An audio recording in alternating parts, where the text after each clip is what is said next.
Hi there, welcome to Kneppy Invest, and welcome to another answer and reply video. Have a fair few of your comments and questions to get through, but before I do that, I just want to discuss what happened overnight or yesterday, because I went to look at something on ComSec and it just wouldn't work. I was like, what's happening here? And I just noticed at the top here, we are aware of a large-scale technical outage affecting a number of companies. This outage relates to a technical issue with a third-party software platform. I didn't think anything about it. It was just a little bit annoying that it could not work, but apparently this affected everyone. Yeah, largest IT outage in history caused by US-based cybersecurity firm. It affected so many people, not only myself. So I feel a little bit silly being a little bit peeved off with ComSec because it, of course, was not ComSec's fault. And this company was Crowdstrike. Fun enough, I was thinking about buying Crowdstrike not that long ago. They had a good quarterly report. This is their chart. Had a pretty good quarterly report. Chart looks pretty good. Their quarterly report was released on the 10th of June. Share price on that day rose 7.8%. And overnight, the share price of CrowdStrike fell 11%. And in post-market trading, down another 1%.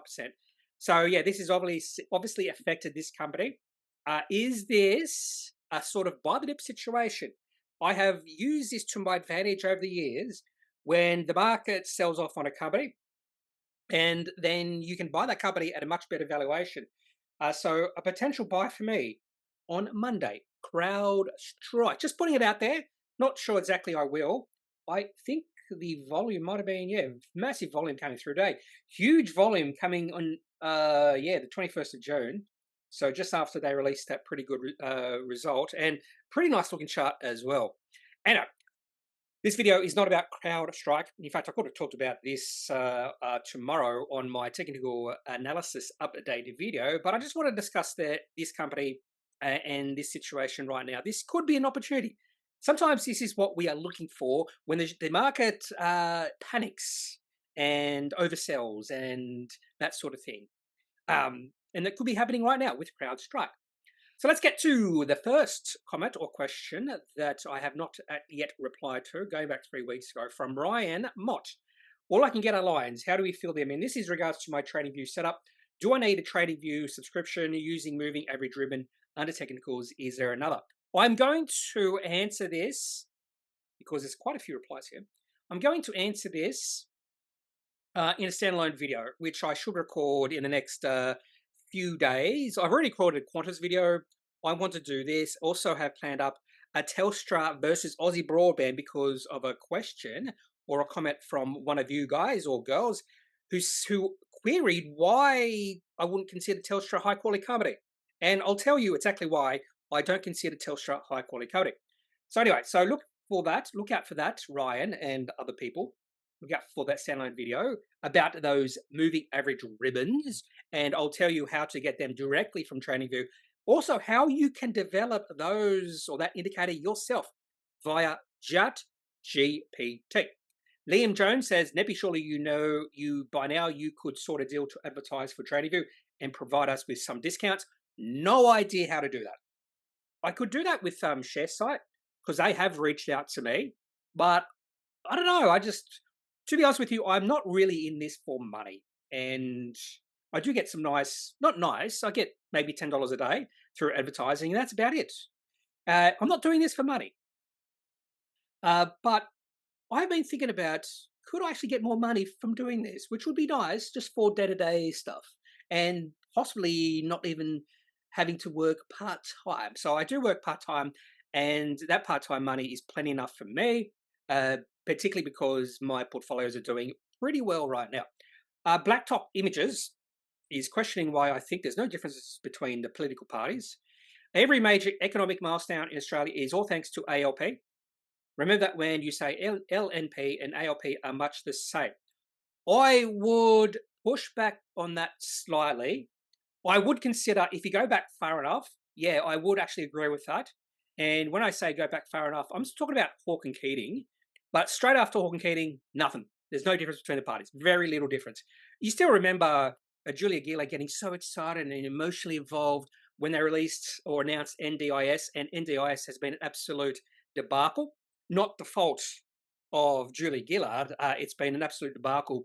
However, and really since Hawke and Keating, there's been no amazing changes in Australia. They've had the chance, and a lot of times when they've had a chance, Australians have voted it down. So I also blame Australians, but I also blame the political parties and also blame our political system. I am a believer that there should be no donations because at this point in time, who rules our country? It's not the political parties, it's not the people, it's the rich. Rich companies, rich people run this company because of donations. That is the truth. Maybe I'm being a little bit cynical, but I believe it's not us who run this country, it's the rich people. And that's why the rich people get a lot of benefits from the political parties. Okay, Mark Nickel. G'day, Kneppy. Just want to say thank you for all your help in understanding charts. I just watched another video on short-term trading. It used a 520 cross as a buying signal. I pack tested a few stocks only at this stage to see if it would get into some longer term trades that show quite often position you in stocks prior to the breakout. So what I do, and I actually have included this on my charts now, is a breakout of the 50 to 200. I have not looked at 5 and 20. So the EMA cross 50 and 200, I don't even think you can change it. Yeah, you can't even change the 50 and 200. And the only thing I've changed with this particular indice is the cross at a larger cross. It was a very small cross. So I actually have changed the script with this one. But it's easy to get to the 5 and 20. But that probably, there'll be a lot of false signals, I would imagine, when you do look at cross between the 5 and 20. So for instance, if we go to Strike and you look at the 1 hourly chart, you get a lot of signals here. A lot of signals. This is 1 hourly. So 50, 1 hourly would be, 50, 200 will be almost like, if you divide 50 by 5 or 6, you get 10. Divide 200 by about 6 or 5, you get 40. So that's like a 10 and 40 cross. And still you got a lot of signals with this. And if you go through some of my other companies, let's go to my tech portfolio. Let's have a look at Shape. Why not? Beautiful chart. Well, not as many signals as this one. Let's go to 360. I'd say you get a lot more signals with this one. Yeah. So we would have had a sell signal on the 11th of June and then a buy signal on the 17th. Or even this one, there's not as many signals as I would think. What's one that would be a lot of signals? What about Fisher and Paykel? Maybe not this one. Yeah, actually not a lot of signals here. What about Ansell? Yeah, not as many signals as I thought. But then again, this is 10 and 40. So you might not get as many signals as the 5 and 20, but still a fair few false signals. I do like the 50 and 200. It does suit my trading strategies, I suppose. But I do like looking at the 1 hourly for shorter term trades. So maybe the 5 to 20 could be good for the shorter term trades. For instance, what's a shorter term trade? Technical portfolio hourly. What's one that's doing really well? KLI. Doing really well right now. That's the 1 hourly chart. And in fact, yeah, there's been no sell signals, just the one buy signal. And that's a beautiful looking 1 hourly chart. Hillgrove Resources. What's another one? What about Infinity? Any sell signals here? Nope. What about, let's go to one that's not performing as well as I'd hope. Yeah, this one here. Yep. Just got a sell signal and I am thinking of selling out of this. So the main thing is testing it. And you've done exactly that. And I do this with everything I use, all my indicators. I just test it to see if it works for my own strategy. So thank you, Mark Nickel.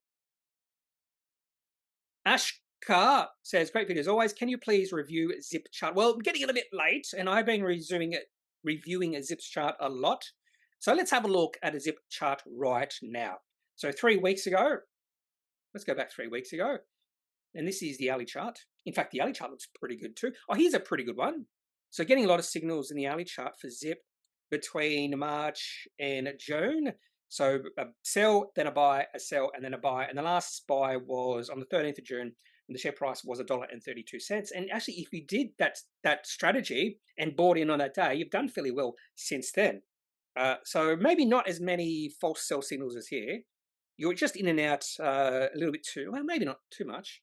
In fact, if you go back long enough, if you go all the way back to November, you could have bought in at 29 cents. That was the first buy signal based off the 1 hourly chart. Okay, so let's have a look at Zip's chart. So right now, the share price is in a beautiful uptrend, 1 hourly uptrend.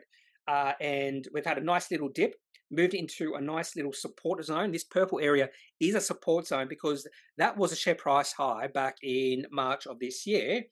And it moved through that pretty strongly back in June, or that's early July, and then came back, tested it, and has pulled higher.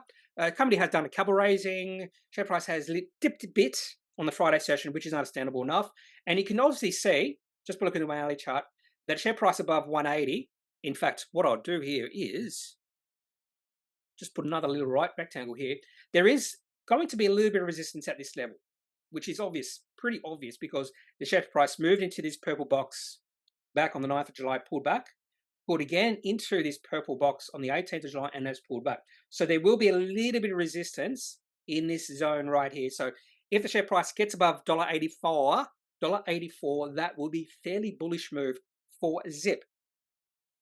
If you have a look at daily chart, the chart looks pretty good on the daily chart. No reason to even massive volume coming through in the last trading day of the week. So massive increase in volume. That's the main thing here. I can see very little volume as the share price was dropping all through 2022, 2023. The volume started to increase in November last year, which is understandable. Because remember, November last year, October, November last year was when we came to, well, the market came to the expectations that interest rates were going to drop significantly in 2024. That's not going to come to fruition. And that's when the market started to become excited about companies like this. And that's when the volume really started to increase and has just expanded since then. So this is not what Scott Phillips would say. He would actually warn you, when you see the volume increasing, that's a sign it's a meme stock. He said that in a recent podcast, which is interesting that he's not a chartist, doesn't even look at charts, but he was mentioning volume. So yeah, don't say anything. If you're not a technical analysis person, you're not a chartist, you don't know anything about it, you don't even believe it, don't mention volume. Don't mention it. My one big criticism about him and also Andrew Page is they poo-poo technical analysis, yet they know nothing about it. Anyway, so this is sustained increase of volume, which is a good thing. Good thing. That's why share price has really rallied. You're getting interest. You're getting enthusiasm from the buyers. Anyway, so that Zip still looks pretty good. No reason to get nervous yet. Why Chi Chen? Okay, amazing educational. Been learning a lot since you started daily rundowns. I was wondering if you could share a link of your chart for us to either follow and or potentially modify. I would not have any idea how to do that. I'll look into that. I have no idea if I can share my indicators. So all the indicators I am using, you can find yourself.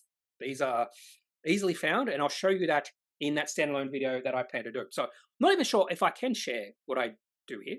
Yeah, I don't know. I can share indicators, and I have a few of my own indicators, but these aren't my own indicators. So anyway. Thank you, Chichen.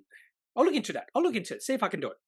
Asong, as a shareholder of IMM, is that Immutep? Immutep? I don't know what this company does. I've never looked at this company, but the company has been popping up on my radar recently. Anyway, Asong says, as a shareholder of this company, a bit puzzled if the recent downfall is an overreaction or a major downgrade on its value. Also, for biotech companies like this one, Immutep, how likely they never pass their clinical stage and becomes never profitable. I'd say there's a pretty high chance. I'd say the probability is fairly low that these companies don't make it. But I'm not sure where Immutep is in its clinical stage. I'm not sure how far it is along. If it's at phase 3, there's a higher chance than phase 2, phase 1. Let's have a look at the chart for Immutep. I do remember this company popping up on my radar. And these companies are story stocks. That's the other thing. These companies are story stocks. Yeah, the chart reminds me of Immutep. These companies are story stocks. So they have a story to sell. These aren't real companies selling something, selling a product or a service. They're story stocks. So you have to be aware of that. Story stocks have a much higher risk attached to them, and these sort of situations will always end up. I have no idea if Immutep will succeed. No idea. Market cap is 366 million. So the market thinks this company might do well. So why did the share price dive on the 27th of June? Let's have a look. 27th of June. Is this the company that released positive top-line results from PH2B in head and neck cancer? And I was actually wondering myself why the share price dived on this particular announcement.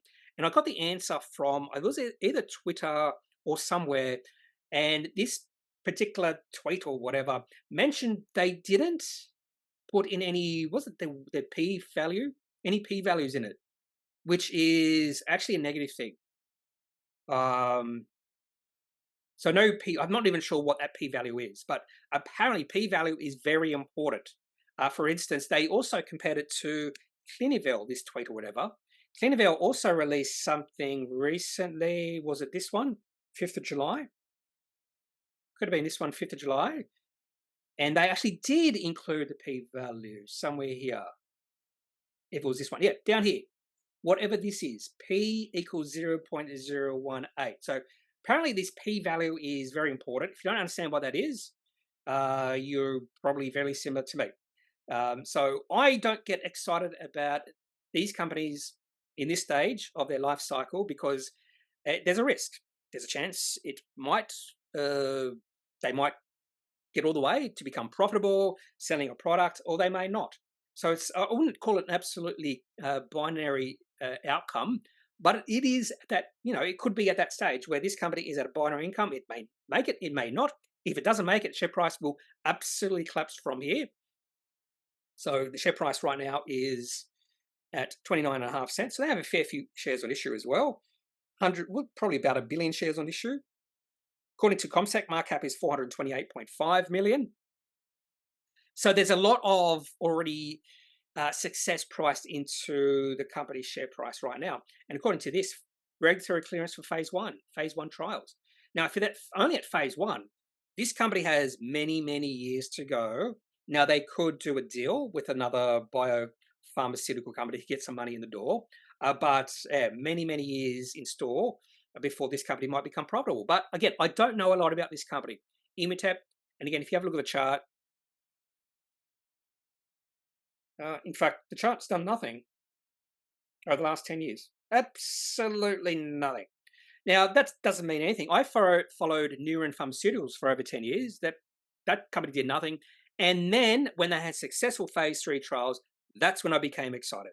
So that's when I became excited, successful phase 3 trials. It's not, the company's not through the door just yet. They also have to get FDA approval, that sort of thing. But successful phase 3 trials, that's when I get excited. So I would put Immutep on my watch list, and if they do achieve that, that's when I would become excited. Absolutely excited. So a lot of these companies will never get to profitability. Robertfall, Metro Mining looking good now in June 2024. Debt reduced, production ramped up, bauxite price going up, share price at 4.6 cents. Plenty of blue sky ahead. Can't push back on that at all, because if you have a look at the chart for this company, well, that's the weekly chart.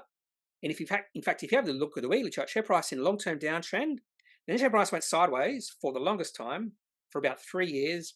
And look at the end of that period, share price starting to rally on increasing volume. And this is the daily chart. Chart looks pretty good. We just had a little bit of pullback. Share price has pulled back to 5 cents. So this person was talking about share price at 4.6. Now it's 5 cents. Share price has been as high as 5.8. So this could be an opportunity to maybe buy the dip for Metro Mining. So they're a bauxite producer with operations north of Weipa. They have a few down months of the year. So that would be probably January, February, or March, because that is the wet season up there. And so we're now in July. So no problems with the weather up in that area of the country. So definitely, Metro Mining is a company to look at. Ian Bentley, what plan do you have on TradingView to get all your features you use? Love the show. Probably the cheapest plan. I do pay a little bit, but it's not a lot. So what is it? What's my plan? Explore our plans. I'm on the cheapest one. Essential. Not plus, not premium. Yeah, 5 indicators. That's all I have 5 indicators. And sometimes when I want 6, I'm going, oh, but am I willing to pay a little bit more or double to get all this? And I say, no, I don't need all that. All I need is to pay $155.40 a year, and it's worth it, in my opinion. Just my opinion, it's worth it. Yeah, so that's all I need. You probably could use maybe the free version. I don't know. I haven't used the free version for years. Anderson 637, thank you very much. Said before a few times. Oh, thank you for it again. The timestamps are so massive. I used to hate doing the timestamps, but because I do it now every single time, it's way easier, and I don't mind doing it. It also makes me go through the video. Not, I don't go through the whole video. I just go quickly through the video. It is actually helpful for me doing timestamps. My platform does not offer all the stocks. I still listen to the ones I cannot access in order to learn patterns and set up on stocks. The more I see, the more I am familiar with. The ability to focus on the ones I have access is to priceless. Moreover, the ability to return at a later date to recheck and go straight to review what you're looking for is immense. Thanks for the time steps. You're welcome. Thank you. And it seems like other people agree. I'm sure it is painful admin, but it's worth it. I would actually admit right here. So doing any sort of these videos with a time step, that is the most labor intensive part of the video. I'll be honest with you, that is the most labor intensive part of the video. Me talking for an hour, like, it's not that intensive for me. Then doing the whole rendering and that sort of thing through Zoom, which takes about 45 minutes, which is a long time. And then just to change it into the right format through, what's it called? Through Final Cut Pro, probably takes another 45 minutes. So it takes a fair bit of time. And then after that, I put it into the studio of YouTube, and then putting in the timestamps is probably the most labor intensive part of the video. But I'm okay doing that for these type of videos because before recording these videos, I put no effort at all. It's not like I have anything planned. I just do most of these videos ad hoc. So I'm very willing to do the timestamps because it's the only really bit of work I do. I don't consider talking for an hour work. Thanks for covering Walgreens and Nike. As a deep value investor, or aka sucker for a value trap, I'm looking there myself. Not sure about Walgreens, however, the share price of that company has dropped a lot, hasn't it? Map 040V0 didn't make too many mistakes. Is it just me that the market is stupid?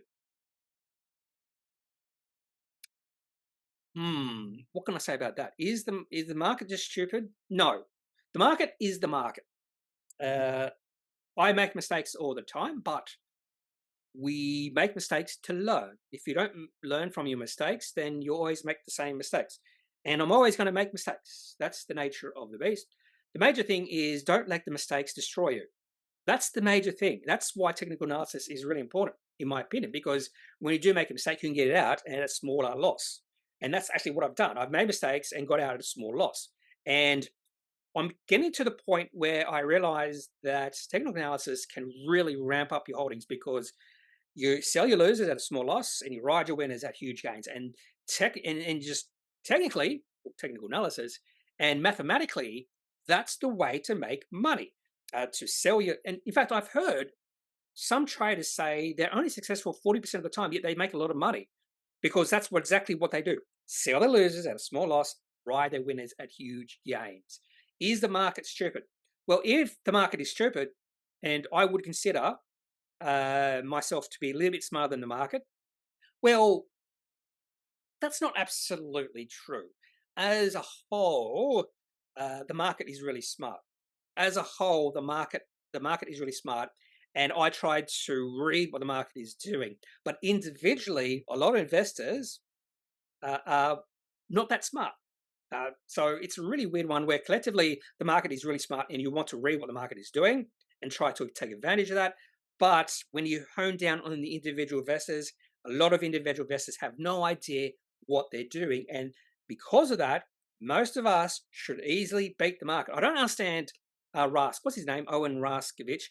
He completely invests in ETFs because he's of the belief, if I remember correctly, that it is impossible to beat the market.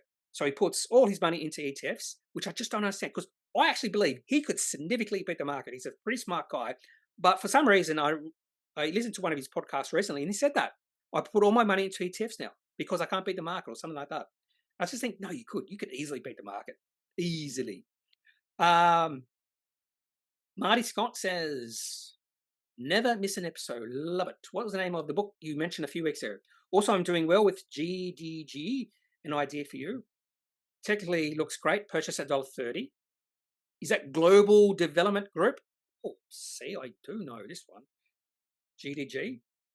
Generation Development Group. Ah, so close. Chart does look good. Yeah, this popped up on my radar many, many weeks ago. And in fact, the breakout was the 11th of August, almost a year ago, at share price of $1.30. Now it's $2.60 almost. So it's almost doubled in the past, it's almost a year. Yeah, this has definitely popped up on my radar. I just never bought shares in it. Don't know why. The book. What's the name of the book you mentioned a few weeks ago? I am reading a plethora of books right now. I read a lot of books. I wouldn't say I have ADHD. One day, I was thinking of going for my PhD. And I thought, I could do my PhD. I could definitely do a PhD. And then when I was doing my master's, I came to a realization, no, I can't do my PhD, because when you do your PhD, you're focused on one thing for years and years and years. I can't do that. I can't focus on the one thing for a long time. So I'll be upstairs before going to bed, reading a book, and then I'll take out one of my technical analysis books, read that for maybe 5 minutes, and get another one, read that for 5 minutes. So there's quite a few books that I am reading right now. So I don't know which book that was. Let me just I'm going to just stop here for a second at 26:43. Okay, so I went upstairs to get on my books, and the first one I'm reading is called Technical Analysis Explained by Martin Pring. Here it is. Oh, that's I'll take the cover off because it's a hard book.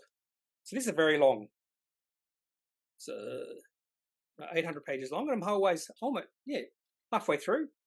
So I'm pretty sure his name's Martin Pring. Let me just confirm that. Martin J. Pring, Technical Analysis Explained, The Accessible Investor's Guide to Spotting Investment Trends and Turning Points. So that's one book I'm reading. I'm also reading Security Analysis by Graham and Dodd. Very dry. And that's fairly long too, 800 pages long. There's also a DVD, which I didn't realize. So that's Security Analysis by Graham and Dodd. Yes, Benjamin Graham. Technical Analysis of the Tech Financial Markets by Murphy. What's his first name? First name is John J. Murphy. Yep, reading that as well. Guppy Trading. I actually read this before, but I'm rereading again. This is the book that introduced me to ribbons. They call it, what do they call it? They call it, where is it? I'm trying to find it. Guppy ribbons. Guppy ribbons. I'm just going to Google it right here, if I can find it. Guppy, Darryl, Guppy moving averages. The Guppy multiple moving average. If you look at an image, this one, you get a lot of these different moving averages. Here it is. Actually, this is maybe a good one. I just want to get enlarge. Here it is. So 2 lot of moving averages and about, was it 6 in each ones? So the sort of a longer term and shorter term moving average. And this is this book introduced me to this sort of concept, and I've just evolved by reading this book. So I read this book probably 8 years ago as I first started in my technical analysis journey. One Up on Wall Street. I think this is a must read for everyone, by Peter Lynch, one of the greatest, if not the greatest investors of all time. Financial analysis or technical analysis of stock trends by Edwards, McGee, and Bassetti. This is probably the classic technical analysis books. Originally published in probably the 1940s or something like that. The 11th edition. That's probably a must read as well. A few books I got for free. How to Beat the Managed Funds by 20% by Dale Gillard. And the other one was Price Action Trading Secrets by Raina Teo. Got that one for free too. I'm not sure how. And one of my favorite books of all time is, I'm reading this again, probably for like the third time, Stan Weinstein's Secrets for Profiting in bull and bear markets. It's absolutely brilliant. So I'm starting to reread this again, and I just went. The other thing I should mention is I scribble in these books. So, for instance, scribble. I'm not sure if you can see that. Scribble in these books. Uh, just putting my own notes. For instance, this Stan Weinstein uses the 50-week and the 10-week moving averages. So that's 150-day and 50-day. And someone actually did ask me, why do I use 150-day? And I have a feeling, subconsciously, one of the reasons I use it is because Stan Weinstein uses the 30-week moving average. It's one of his favorite moving averages. And I have a feeling that's probably one of the reasons I use the 150-day moving average. Anyway, so that's some of the books I'm reading right now. I read like I watch TV and even movies. When I watch a movie, I don't watch the whole movie at the one time. Maybe I do have ADHD. I sometimes will watch 30 minutes of a movie and then do something else, and maybe come back to that movie a few days later. Some people have told me that's really weird. I don't binge TV shows. If I watch one episode of a TV show, I very rarely go on to the next one. If I do immediately go on to the next one, it probably means I really like the TV show and they ended on a cliffhanger. And books. I very rarely read a few chapters of a book at the same time. I just can't do the same thing over and over again. Thank you, Marty Scott. And I must say, I'm going to say this more and more. It's great that women are investing, and more women should be investors, because research has shown that women are better investors than men. It's all about risk taking. Infinity 3033. Congrats on a great financial year. I had a great year too, 26%. I enjoy seeing different strategies being successful. The other thing, yeah, that's exactly right. There is not one strategy for everyone. Everyone should find their own strategy that works for them.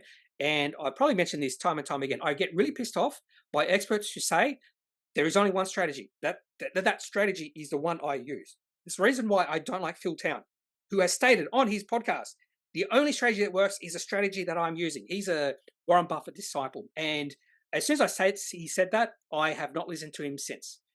Even some other the experts, particularly those who try to say technical analysis does not work, they're emphatic it does not work. I can almost guarantee you they've never tried it. They've just been told by their whoever taught them that it doesn't work, so they just believe it. Closed-mindedness is the key to the lack of growth. You have to remain open-minded to grow as an investor, even as a human being. And there's many different strategies out there. And I will never say the strategy that you are using is a horrible strategy or a bad strategy, cannot be successful. If you said to me, my strategy is just buying the 4 banks, Telstra and Woolworths, I'd say, well, possibly that could work if you just want income, but there could be better ways to get income. Yeah. It's up to you to decide what works for you. And 26% return, that's great. I can almost guarantee you beat most fund managers, if not all of them. Video Associates, we need interest rate rises for August. I'm going to say, no, we don't. I'm going to say we don't. I think that's the worst mistake the government can make, or not the government. That's the worst thing the Reserve Bank could make, is raising interest rates. Yeah. It's just my opinion. I could be wrong, but it's my opinion. Interest rates are too high right now. And the main reason why they're too high right now is because they went too low before and people just over leveraged and got into way too much debt. Dredgen says, thanks for sharing. Timing is key. You have to watch the financials to get the timing right. If you can buy a small cap and predict that it's going to report a net income for the first time on its next report, you generally get the best returns. Using this method, I'm up 55% in 7 months. I've only been trading for 7 months on a 50,000 portfolio, now 75. Before that, I traded a pub account for 12 months. So I'm still very new to trading the markets. Love your channel. It simply gives me ideas on what stocks to look for and to do technical analysis. So, there we go. Again, another different strategy. Small caps. Talking about going to report a net income for the first time on its next report. That's a strategy that is working for Dredgen Z01. At this point in time. It's working at this point in time. And to be honest with you, this is a pretty good strategy. So he's thought about finding a company that is hitting that inflection point. In fact, I do try to find companies like that, because that's the inflection point And the reason I talk about inflection points a lot is because that's when the share price and valuation of a company can rally. The reason why it's important is because before that inflection point, the company is burning through cash, not profitable. They have to go back to the market for more money. At that point in time, the company becomes sustainable. They can grow sustainably. They can use the money they generate in the business to grow. And that is the best way to grow, through your own money that you generate in your business. Self-sustainable growth. That's why inflection points are really important, or that sort of inflection point is really important. Thank you, Dredgen. Good strategy. I like that strategy. Dyke sees says, well, them top 5 gains are impressive. Keep it up, but keep at it, Kneppy. Love your work, guy. Thank you. Thank you. Thank you, Karat Singh. Quick question. What TV subscription are you on? None. Oh, TradingView subscription. Oh, gosh, I was going to think TV. I don't subscribe to any TVs. TradingView subscription. I've already answered that, I believe, earlier on in this particular video. I'm on the cheapest one. It was at $12.95 with 5 indicators. So thank you, Karat. Yeah, I don't subscribe to any TVs though. AU says, struggling week in our market since last week. Even our tech is kind of Oh, that was the first few days of the new financial year. I do remember that. That was really weird. The first few days of the financial year were pretty weak, but when it came to particularly tech, there was a few companies that fell a lot, but most of those companies have recovered. I'm trying to remember some. I'm pretty sure EZZ fell a fair bit. Yeah, on the 1st of July it fell not a lot, but the next day it fell almost 10% on the 2nd of July, and the share price closed on that day at $1.65. Share price now of that company is $2.35. For some reason, that's the first company that popped up. Am I getting a bit nervous about the chart for this company? Yeah, it's just exponentially grown. It's just, I think the market is expecting a really good financial results from EZZ Life Science, just based off the chart. Volume, volume has really expanded as well. This company popped up on Ausbiz the Core, Scott Phillips and someone else. They looked at it probably in April, May, and they both poo-pooed. Said, "Oh no, you never buy this sort of company." So you could have bought it at that point for 70 cents and could have been a triple bagger. Not sure why they poo-pooed it. This company's profitable, dividend paying. Maybe they just thought liquidity. That should never be a reason to not buy a company. This sort of company anyway. Swimming 11, I think Woodside went down early this year due to the AGM and the climate change discussion and negative sentiment. It's probably just having a rebound due to oil movement. Caution from here going forward. I don't know. I do have Woodside on my watch list. The rest of your reasoning, no idea. Wouldn't speculate, but this company did pop up on the Ausbiz call just the other day. To technical analysis, both like Woodside. I just don't understand why. And I think the reason why, they were looking at the longer term chart, and the share price was at a support level. $27 was a support level. They didn't mention $27, and they thought it was going to bounce, and it's bounced okay, but maybe less than 10%. What I do is I look for upside. So for me, Woodside doesn't have much upside. Maybe to $39, so it could increase 30% from here, but I'm looking for even bigger upside than that. I want 50%, 100%, that sort of upside. And if you have a look at the longer term Woodside energy chart, it's just all over the place. I just have no need to get into this company. I think it was Gary Glover. He said this is his biggest position. There was one of the guys on that Ausbiz the Course episode. This is his biggest position, trading position. I don't understand why. So I expect he thinks the share price is going to get back up to these highs back in August of last year when the share price got to $39. It could, but if I look at this chart, it's still in a downtrend. It's had a nice little bounce, but it's not out of the downtrend just yet. And again, oil.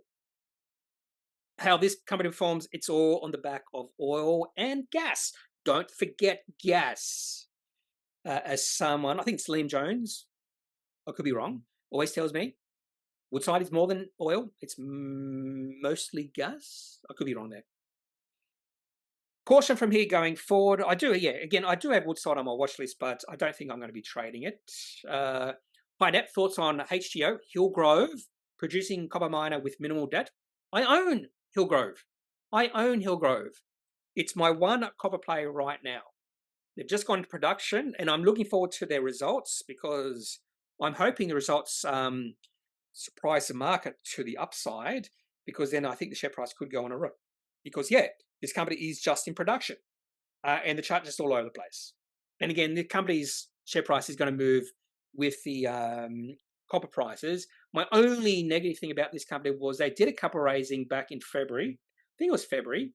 And it was just after the share price dove a fair bit from 9.6 cents down to 6.6 cents. Then they did a capital raising. It was just a badly timed capital raising. They should have done the capital raising when the share price got almost to 10 cents. And since then, share price has been all over the place following copper prices. We have seen a bit of a volumes peak since March, however. That can be a good sign. But I'm really looking forward to this company's half-year results or full-year results just to see how they are performing. And based off some of their most recent announcements, they should be cash flow positive, because I'm pretty sure they've mentioned that. So on the 3rd of July, 22% increase in copper production from Kanmantoo, and I'm pretty sure they mentioned they're now on a monthly basis cash flow positive. Do they mention it here? You look forward to sharing the cash position in the quarterly report towards the end of July. Okay, yeah. So yeah, they do release a quarterly report. Forgot about that. After which we'll resume quarterly reporting in line with standard practices. Here it is. Here's what they said. Achieving monthly production of 1,000 tons of copper and generating positive cash flow within the first year is a remarkable accomplishment. Yeah, so I actually don't mind this one. Chart doesn't, if I was just technical or using, if I was just trading this, I would look at this chart and go, nah. So it's all based off other things than just the chart for that company. Sham G32, thoughts on these new stock screener finds? AMX, Imerox, TWR, Tower, SPZ, Smart Parking, SPV, don't know, and CCA is Change Financial. So let's go through the charts of all these. I'm assuming these are just charts. I have a feeling all these look pretty good. This one does, yeah. So this one's looking pretty good. The only thing is a volume. I haven't seen massive increase in volume, but the chart is turning around from a downtrend into a positive trend. And I don't mind this trend happening or how it's evolving. Compare that to start of 2023. Share price went on a massive tear. It was just too quick. The share price just rose too quickly, and it brought in all the sellers, and then the sellers swamped the buyers, and that's why the share price fell. In this sort of scenario, when the share price is increasing like at this rate, that's a good sign. That's a good sign. I just like a little bit more volume in Meromex. Tower. This one had a good trading update not long ago. I'm pretty sure I mentioned it, and beautiful. Pretty sure it's insurance or something like that. Beautiful looking chart. Share price going sideways. Share price breaks out. In fact, one of the things I read about last night, and it completely makes sense. See if I can find it. Probably won't be able to find it now. Here it is. In my favorite, Stan Weinstein's book. The most bullish breakout is when the share price is going sideways like this and then breaks out. That's the most bullish, found on page 17. Less bullish is when the share price is a downtrend like this and the share price sort of breaks out. That's less bullish. And the most bearish is when the share price is going sideways and the share price falls below support. And it all makes sense. I've never thought about it that way, but this is my favorite sort of breakout. When the share price is going sideways and then breaks out like this, that tends to be fairly powerful. And it's just really good to get the confirmation from Stan Weinstein, my favorite book. I haven't read that for like 6 years. And that's the reason why I'm starting to reread these books, because I'm getting it from a new perspective, because I'm completely different now using technical analysis I am right now than I was back then, because I was really learning the art of technical analysis. It's not something you can just read and learn and be proficient within a day or two, or even a week, or even months. I think you do have to spend a fair bit of time learning about technical analysis. Smart parking. This one looks pretty good as well. It's been looking good for a while. In fact, the breakout for this company was back in September 2022. A share price of 20 cents. So it's tripled since then. Yeah, share price has gone up a lot the last few weeks. What I probably want to do right now, if I saw this chart, is I'd want to see the share price pull back. You can see it, share price really rallied hard in March, and the share price pulled back. And that is one thing I'm learning. Wait for the pullback. Be patient. Wait for the share price to pull back. And I think there's a chance the share price could pull back to say 54 cents or so. What else did you want? You wanted SPV, or do CCA first, Change Financial or something like that. Yep, it is Change Financial. This one is on the verge. I think on the verge of breaking out. I wouldn't say it just yet. There is a bit of resistance at these levels. So if you just do a little rectangle, so share price has got into this area a few times in the past and failed to get above. But the volume has started to increase the last we'll say the last month. That's a good sign as the share price rallied here. But you can see share price has been going sideways, and you can tell it's going sideways because we're getting a lot of buy and sell signals. The last one was a buy signal at a share price of about 6.2 cents. And the last one was SPV. SPV. I have nothing here. Special Aquatic Products. I reckon this is a mistake. Do you mean SDV? If you mean SDV, I actually am a holder of this company, and this chart looks pretty good. No complaints about this chart. In fact, I've held side out for many, many, many years. All right.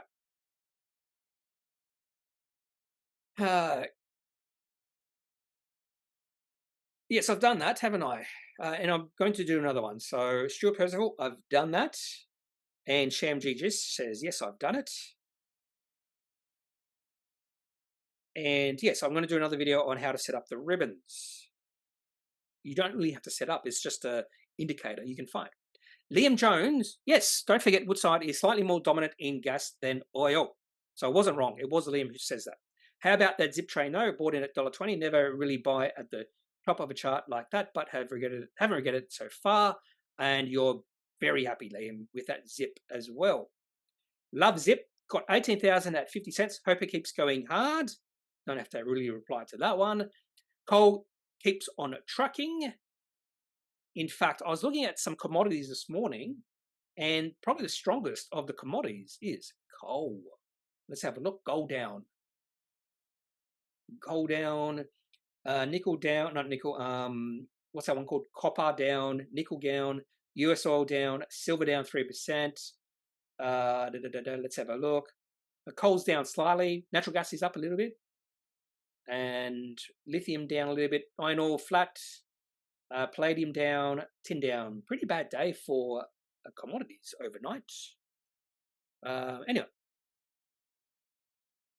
Hazen, approx 20% here, or is that Horizon Gold? Someone actually did ask me about Horizon Gold. And if I have a look at the chart, just the chart, nothing else, the chart looks pretty good. Yeah, nothing to complain about this sort of chart at all. Someone did actually, I did hear about Horizon Gold and Horizon Oil, and I think the only complaint was the expected mine life or something like that. But I don't know anything else about Horizon Oil apart from the chart. The chart looks okay. No complaints about the chart. And dividend yield of 17.5%, which probably is suggesting that, yeah, the production will probably decrease because 17.5% yield is not sustainable. So the market is expecting the dividends to significantly decrease in the next few years. Otherwise, this is possibly the cheapest company on the ASX. T Bandara. Oh, I am apparently the best channel to be a well-rounded investor and be knowledgeable in both technical analysis and instinct knowledge. Please share your favorite ETFs and your strongest growth multi-bagger stocks for the rest of 2024 and beyond. Thank you. A long-time subscriber and admirer of your work for humanity. Oh, maybe I can get Australian of the Year. Oh, I don't have any favorite ETFs. I actually don't own any ETFs right now. It all depends on your strategy, what type of investor you are. Like if you're a new investor, I would say just go for a broad-based ETF. Just do that. So an ASX 200 or an American one or a world one.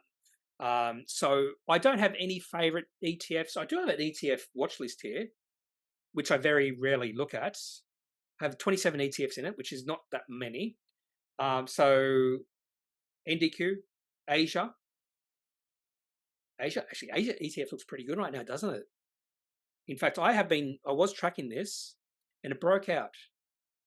I reckon it broke out in February at $8. Now it's $9. I do like Moat ETF. I had a look at this company's holdings in Moat. What was the other one? Something's the other one. Tech, Hack, Robo. Oh, they're all down, aren't they? Qual, I don't mind Qual because I had a look at the holdings, or what do they call them in this, and I liked them. So what I do sometimes when I do have a look at an ETF, for instance, Qual, what I do is I go to ComSec and you can have a look at the holdings, and this should have the top 10 holdings here. So in Qual, they've got NVIDIA, Apple, Meta, Microsoft, Eli Lilly, Novo Nordisk, Alphabet, ASML, Alphabet, Vita. So why don't I invest in this ETF?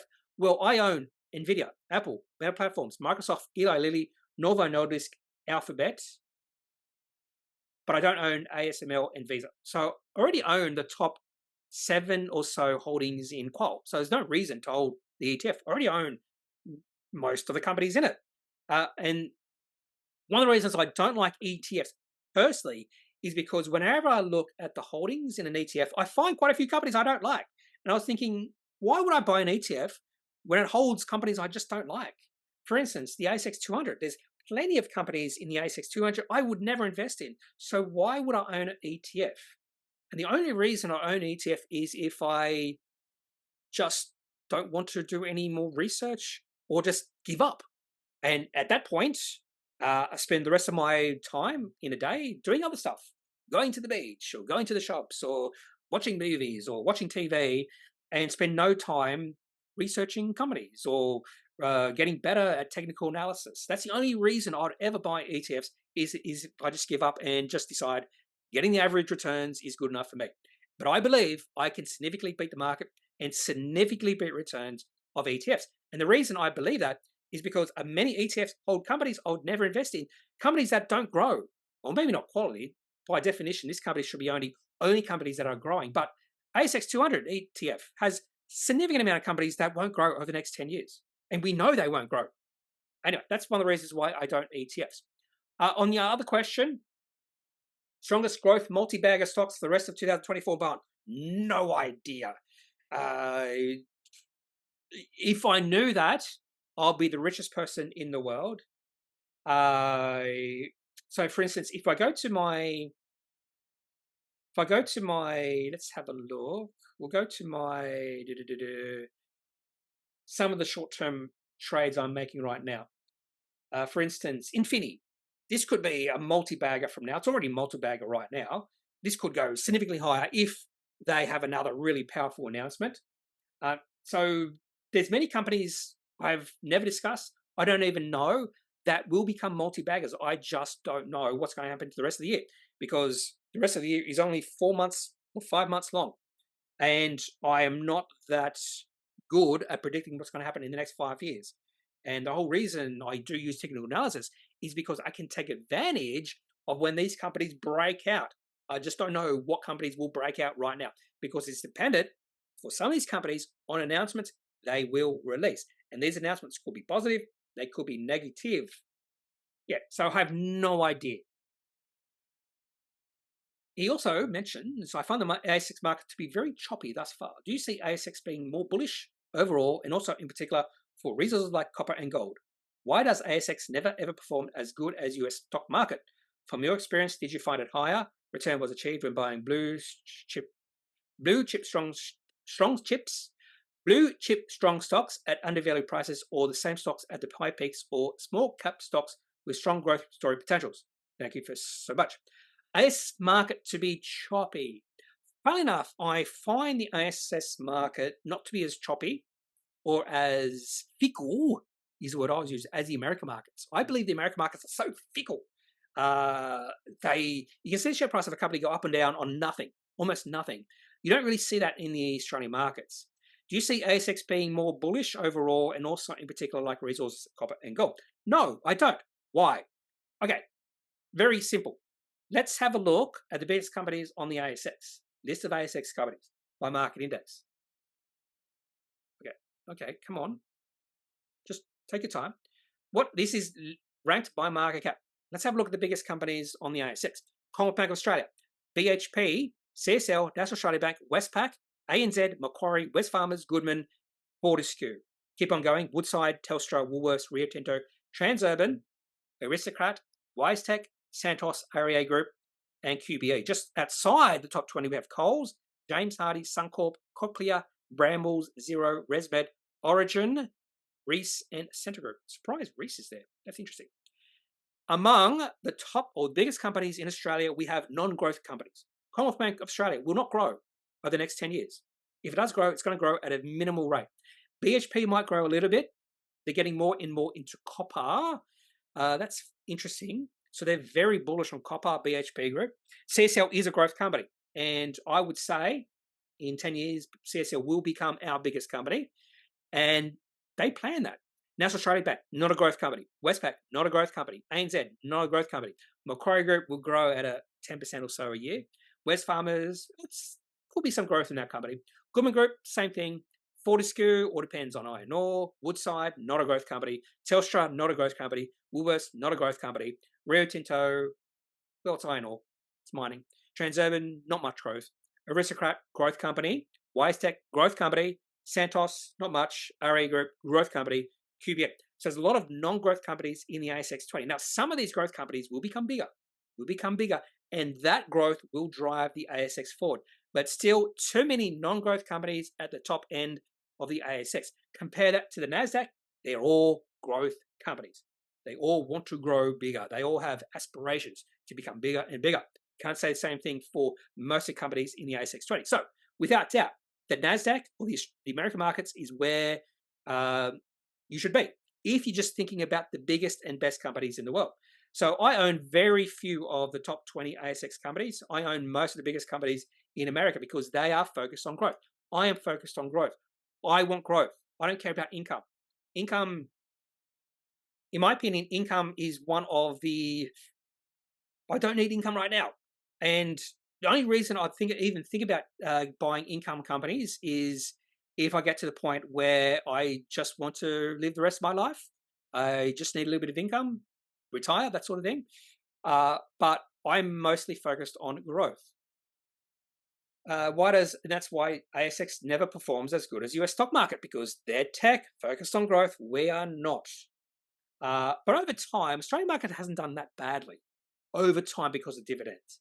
From your experience, did you find a higher return was achieved when buying blue chip strong stocks at undervalued prices? I will trade blue chip. I don't consider blue chip companies to be the best quality companies. I'm going to put that out right there. I think blue chip people think of blue chips as high quality companies. They are not. They're just bigger companies. Bigger companies have a harder time to grow. It's natural. It's harder to grow when you're bigger.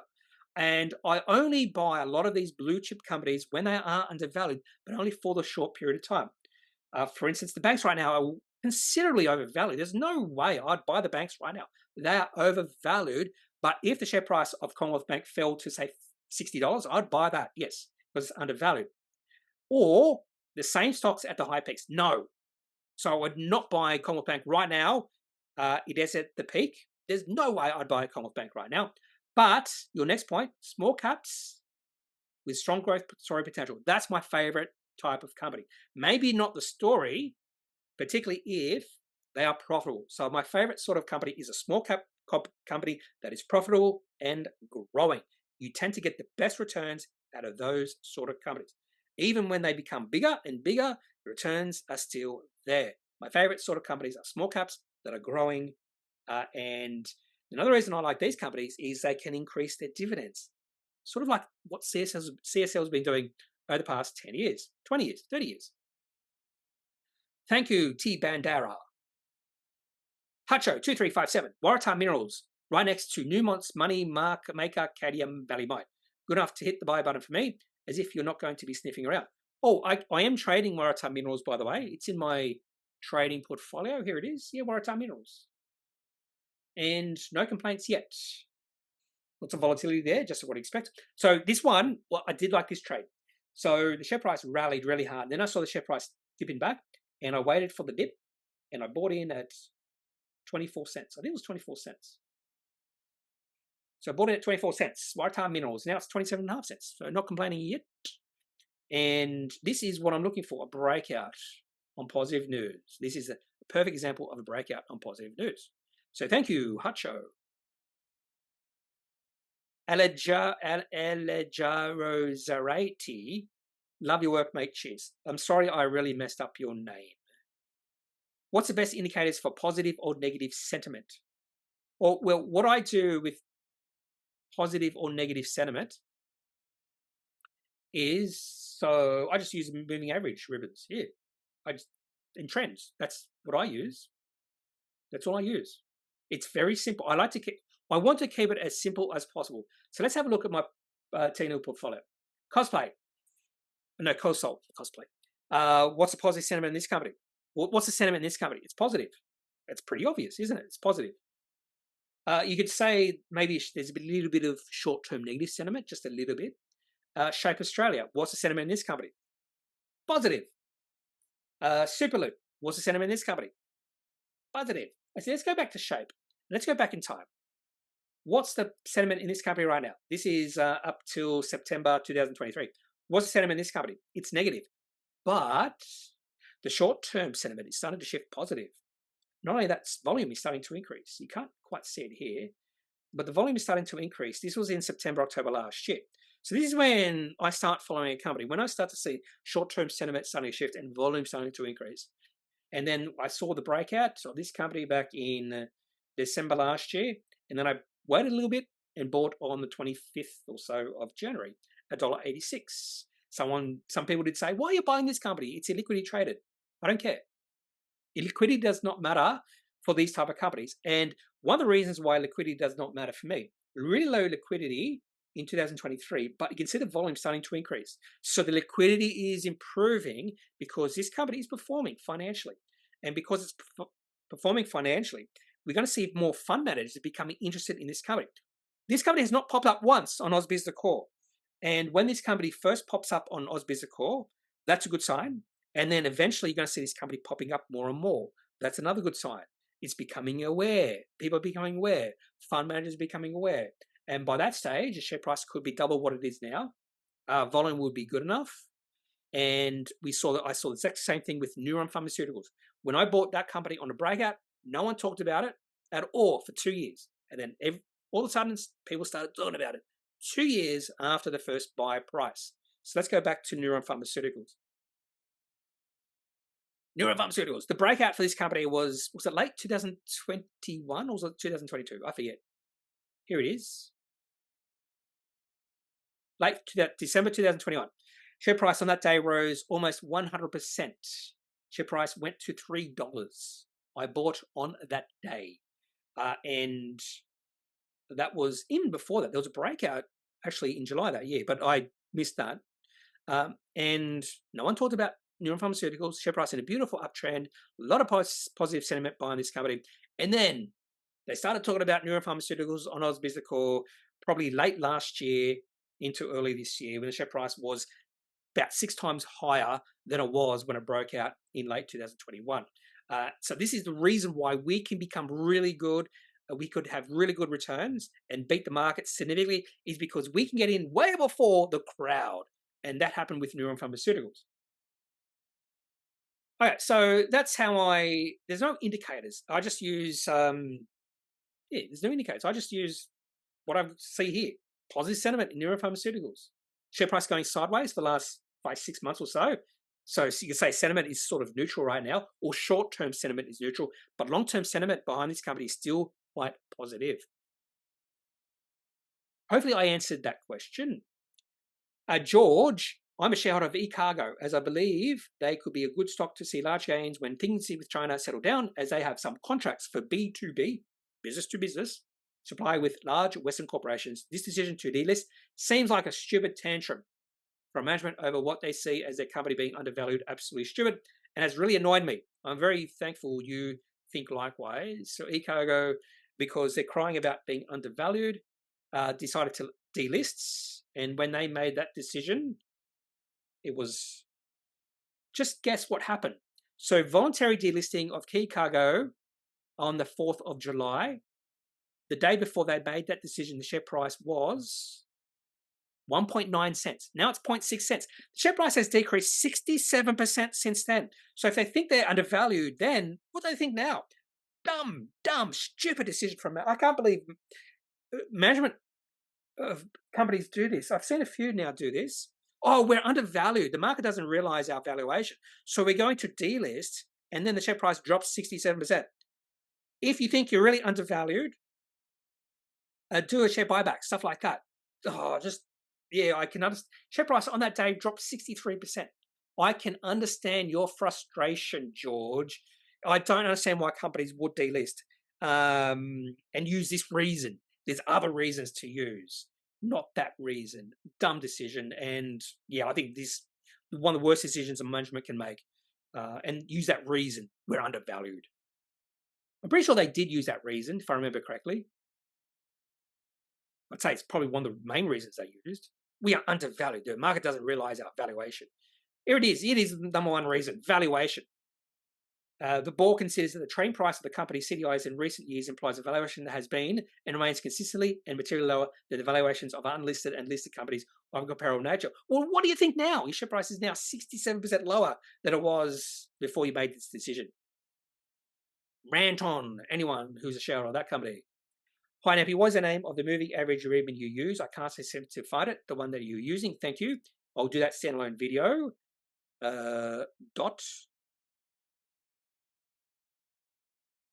BenHutchison, I do enjoy your daily rundown, Kneppy, as an essential part of my daily routine, along with Carl's end of day note. Thank you. Managed to catch the bottom of Dimerix V-curve with a bid today. Of course, luck played a part, but also some skills and price awareness I learned from you. Well, thank you, BenHutchison. Let's have a look at Dimerix. Because why not? We can. Dimerix, yes, there was a nice little buy the dip. Beautiful. So there would be people panicking at this point. Share price is dipping. Share price fell back to, was a low of about 40 cents or so. Why do I not have when I bought? Can't believe I bought. So I have 2 holdings in Dimerix. I bought it somewhere here. I think it was here. I bought it. No, it wasn't here. It was this dip here. I bought it at 18 cents. Then I took profits and I bought back in on this little 27th of May. It was a nice little rally and I bought on a dip at 40 cents. So I bought at 18 cents and then retopped at 40 cents after taking profits. And this was a perfect buy the dip situation. The reason this is perfect, you can't see big volume coming through. So it wasn't a very confident dip, but they were still panicking and the share price is starting to take off.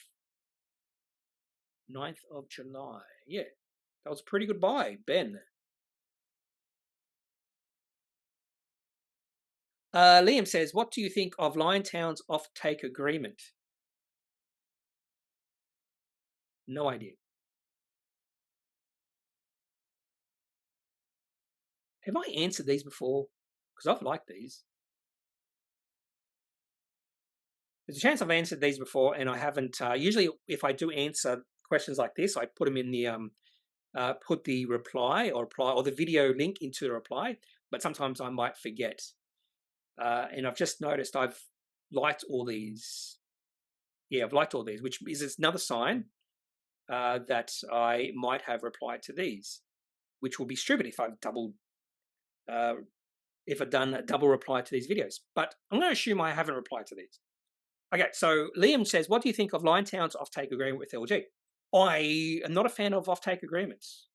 I used to really, look at these offtake agreements and think, oh, this is awesome. But then I've come to the realization these offtake agreements sometimes they're pointless. not pointless, but there's not much in them. And this is after seeing a few companies do offtake agreements maybe 5 or 10 years ago, and it doesn't really affect the company all that much. And I think you could probably see that with Liontown. And to be honest with you, they should be able to sell their stuff, their mine, with other people, other companies. So I'm not sure. So let's have a look at Liontown. Anyway, probably the best way to say that is I don't usually read an offtake agreement and go, oh, that's a really good reason to buy into a company. That's not what how I view offtake agreements. It's not something that really triggers me at all in a good way. And if you have a look at a chart for Liontown Resources, no, not a fan just yet with this company. I'm pretty sure Liontown is going into production later this year. That's their plans. So again, I don't follow this company all that closely, but again, it's a mining company. So it's all based, and how these companies are successful, or how we judge the success of these companies, is based off whether or not the price of the commodity they're mining is going up or down. Management do have a say on how successful these companies are, but it's mainly the underlying commodity price, mostly. So yeah, don't have any opinion with that offtake agreement at all. Where are you? Interesting choices. Nathaniel Gray says, interesting choices. Nice photo there, by the way, Nathaniel. Ever heard of Oncosil? I have heard of them. I've heard most of the companies on the ASX. Their approach to cancer treatment is quite promising. It'd be awesome to see your insights on it in future videos. Okay, so I don't know much about Oncosil. Is it OCS? Oncosil.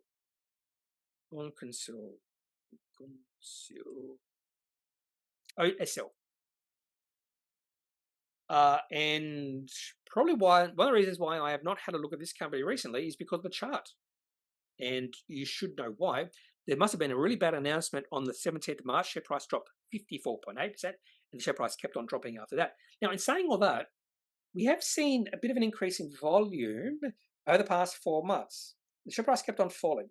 So there is a thinking or belief that sometimes volume precedes price action. This could be a case of that.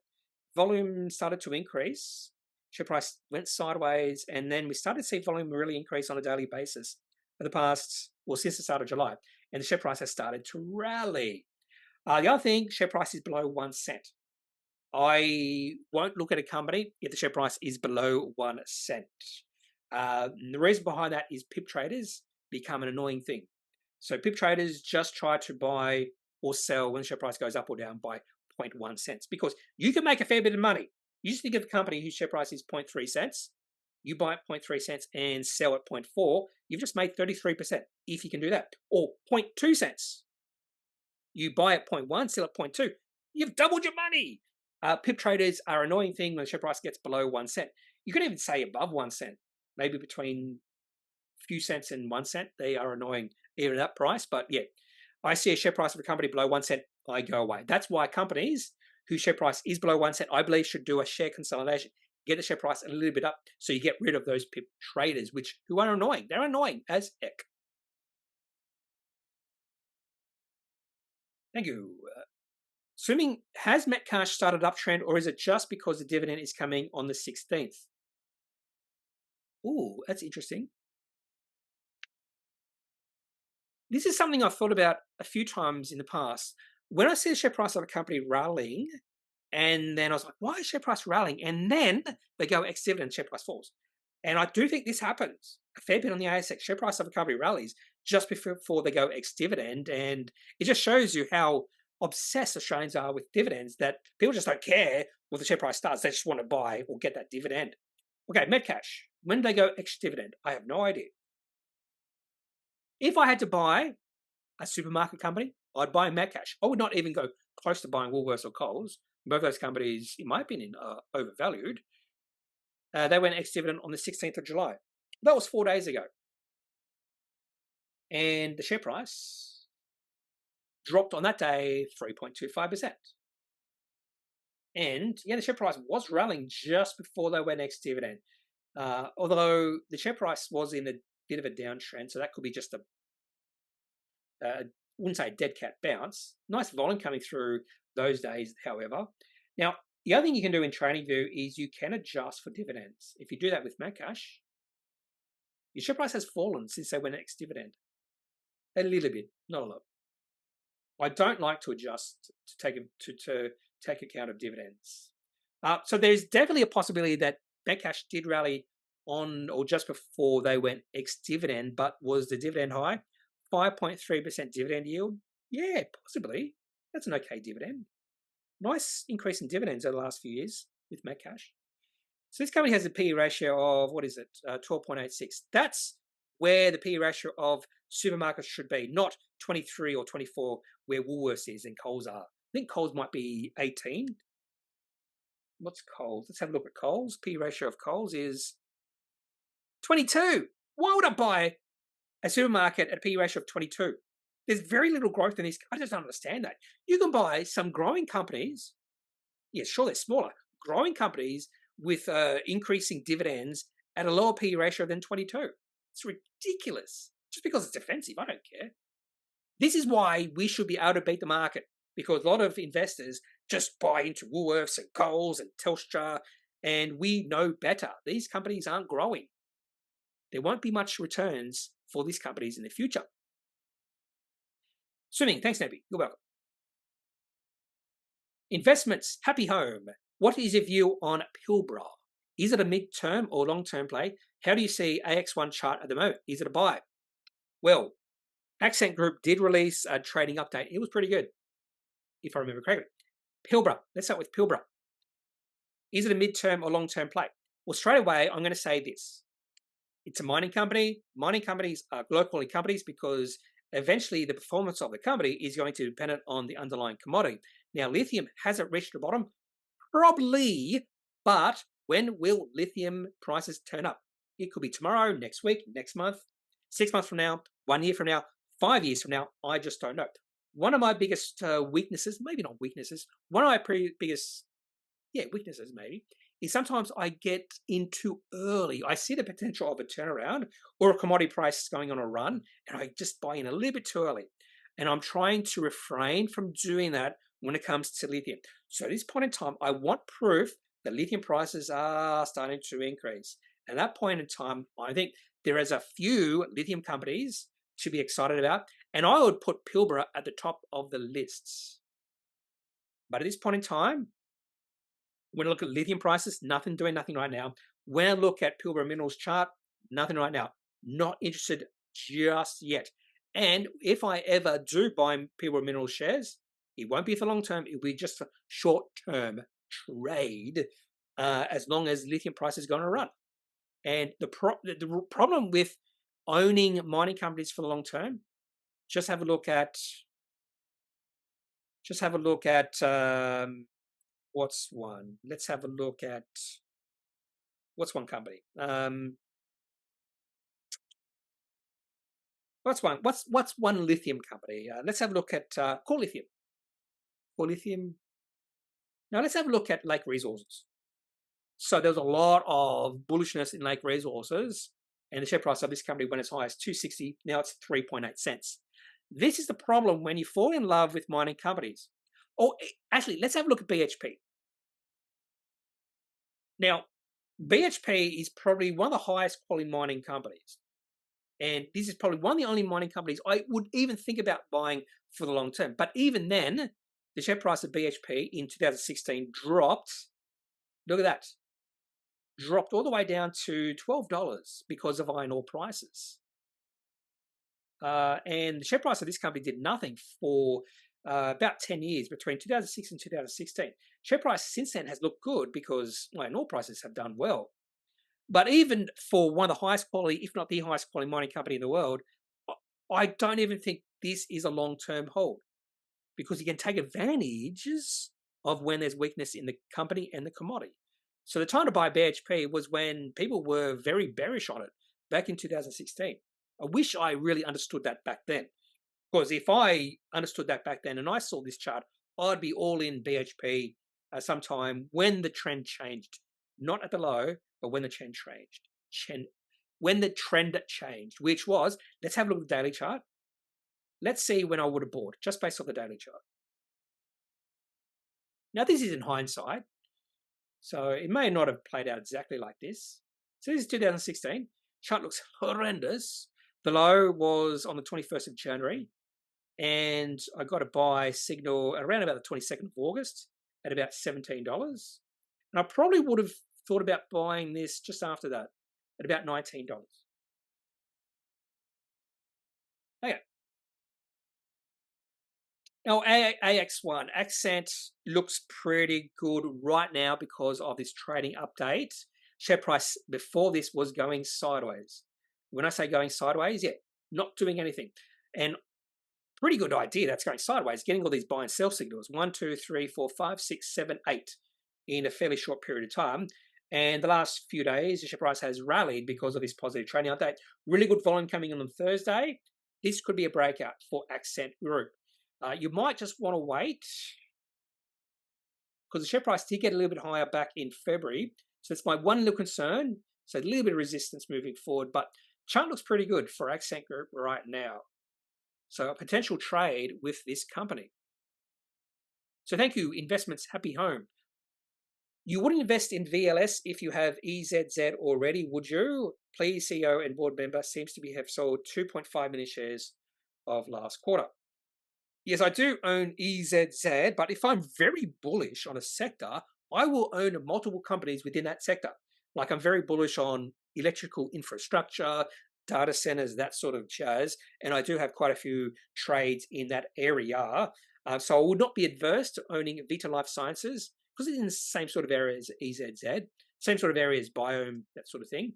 And if the chart looks pretty good, if I bullish on the company, I would definitely trade VLS. Now, you're saying that CEO and board member sold a lot of shares recently. Let's have a look. It's not necessarily a bad thing. Research has shown it's not necessarily a bad thing if they've sold shares. So changes directors notice. So who is this? Henry Townsend. Disposed 300,000 shares at $2.18. Is that who you're talking about? Maybe there's even more. Change in, that's what I'm looking for, change of directors' interests or notice. Some in April as well.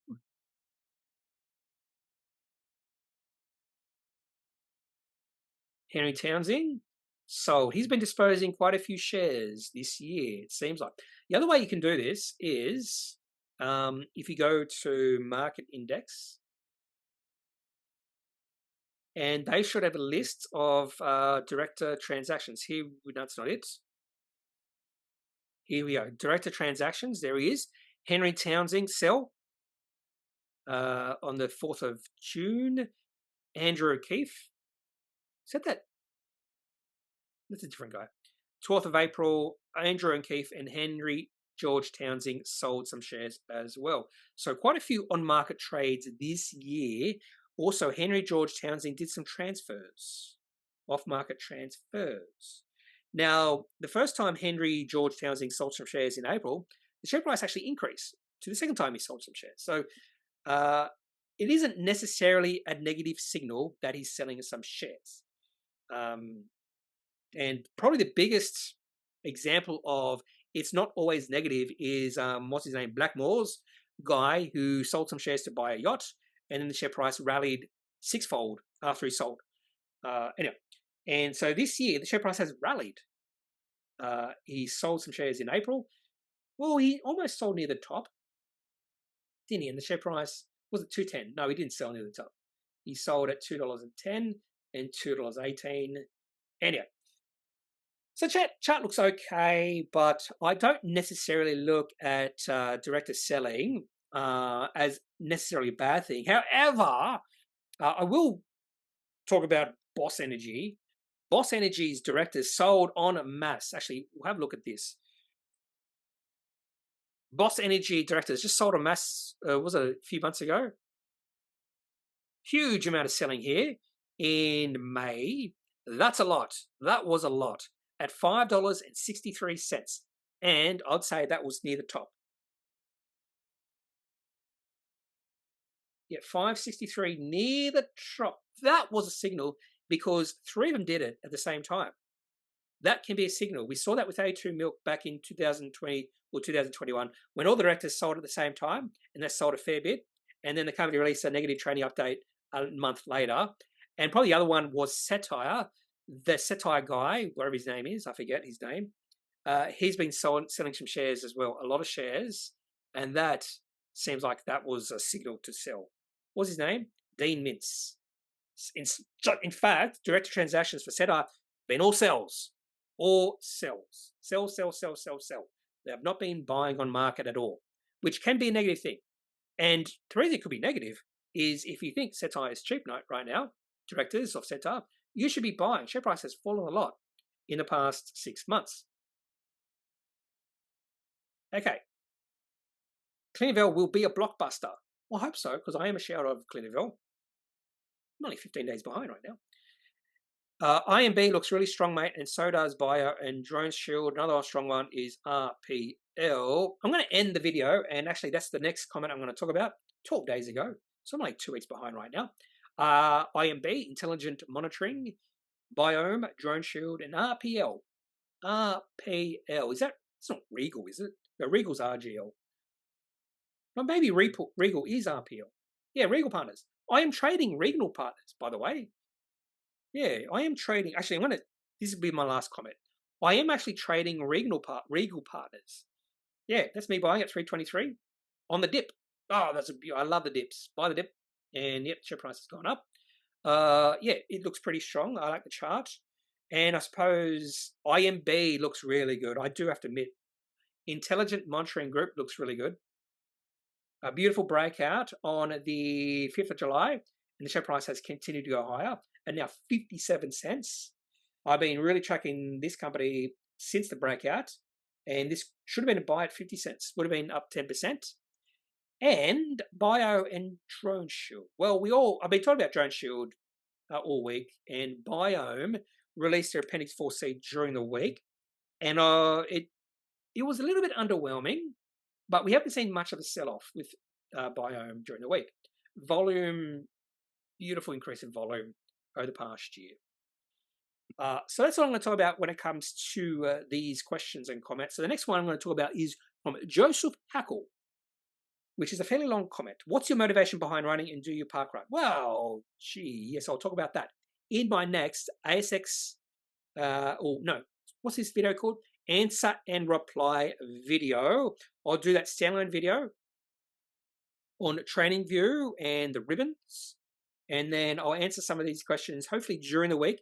I want to do another answer and reply video, a shorter one during the week, and I could actually answer this, because what's my motivation behind running is actually a very involved question or answer. Okay, so that's all I got for this video. If you have any questions, any thoughts, leave those in the comment section of this video. Otherwise, I am not a financial advisor. If you do need financial advice, make sure you seek out someone who is qualified and can speak to your own financial needs. That's it for this video. Have a good day. Bye.